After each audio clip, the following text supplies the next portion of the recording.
EPF जो आपणकर ATM कथा कहते हाँ यहाँ ठीक कथा यहाँ बहुत शीघ्र भारत सरकार द्वारा बर्तमान जितक ईपीएफ होल्डर अच्छा मेंबर माने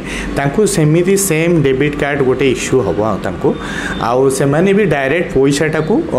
उठे पारे किंतु प्रोसीजर सेम प्रोसीजर आपन को फॉर्म 19 से गुड़ाक सब एक्सेप्टेंस है जेहेतु आपणकर कौन होता ना आपणकर प्रोसीजर है आपण अकाउंट को 2-3 दिन भितर आपन ट्रांसफर होता जो आप एसबीआई बैंक हो कि जो बैंक आप निज बैंक अकाउंट को ट्रांसफर होता ए कौन हो गवर्नमेंट पाखु सांगे सांगे आउटफ्लो हो जाता मनीटा बर्तमान जेहेतु से गवर्नमेंट निज अकाउंट रे जमती गोटे ईपीएफ जमी आप यूएन अकाउंट नंबर सेमती बैंक अकाउंट नंबर जमी अच्छी यूएन अकाउंट नंबर आप गोटे अकाउंट खोलला कहले चले आउ से पैसाटा उठे पारे जिते सैंक्शन अप्रूवल हो सारी